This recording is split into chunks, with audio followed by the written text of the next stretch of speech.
বন্যু পথ জাতক। প্রাচীনকালে বারাণসী নগরে ব্রহ্মদত্ত নামে এক রাজা রাজত্ব করতেন। সেই সময় বোধিসত্ত্ব এক বণিক পরিবারে জন্মগ্রহণ করেছিলেন। বড় হয়ে তিনি ৫০০ গরুর গাড়ি নিয়ে বাণিজ্য করতেন। একবার তিনি ৫০০ গাড়ির এক বহর নিয়ে এক মরুভূমির পথ অতিক্রম করছিলেন। সেই মরুভূমিটি ছিল ৬০ যোজন, অর্থাৎ প্রায় ৬০০ মাইল দীর্ঘ। তিনি তার গাড়িতে জল, খাদ্য, কাঠ, ঘাস ইত্যাদি প্রয়োজনীয় জিনিসপত্র পূর্ণ করে যাত্রা শুরু করলেন। মরুভূমির প্রায় শেষ প্রান্তে এসে তিনি এবং তার দলের লোকেরা মনে করল যে তারা গন্তব্যের কাছাকাছি এসে গেছে। এই ভেবে তারা গাড়ি থামিয়ে সব জল ফেলে দিল, কারণ তারা আর বহন করতে চায়নি এবং ভেবেছিল পরদিনই জল পাওয়া যাবে। কিন্তু রাতের বেলা পথ ভুল হওয়ায় তারা আবার সেই মরুভূমির মাঝখানে ফিরে এলো। এখন তাদের কাছে জল নেই।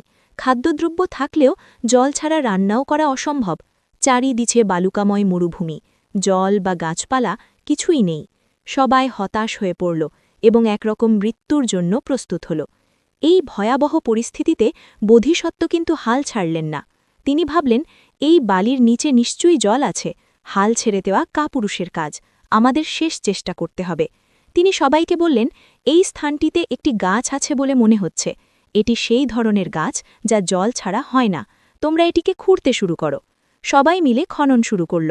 বালির নিচে বেশ কিছুক্ষণ খনন করার পর তারা একটি বিশাল শিলাখণ্ডে পৌঁছল।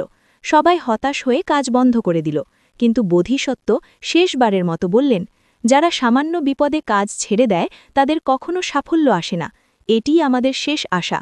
এই শিলাখণ্ড ভেদ করে নিচে নামার চেষ্টা করো। তার কথায় উদ্বুদ্ধ হয়ে এক সেবক হাতুড়ি ও শাবল দিয়ে সেই শিলাখণ্ডে আঘাত করে সেটিকে ভেদ করে দিল। শিলাখণ্ডটি ভাঙতেই নিচে প্রচুর জল দেখা গেল এবং জল উপরে উঠে এলো। বণিকেরা সেই জল পান করে তৃপ্ত হল, রান্না করল এবং বাকি জল গাড়িতে ভরে নিয়ে গেল। পরের দিন সকালে তারা মরুভূমি পার হয়ে নিরাপদে গন্তব্যে পৌঁছল। এই জাতকের মূল শিক্ষা হল, বিপদ আপদে কখনও আশা হারানো উচিত নয় এবং শেষ মুহূর্ত পর্যন্ত চেষ্টা চালিয়ে যাওয়া উচিত। অলসতা পরিহার করে ধৈর্য ধরে যদি কেউ চেষ্টা করে যায়, তবে সে নিশ্চয়ই সফলতা লাভ করে।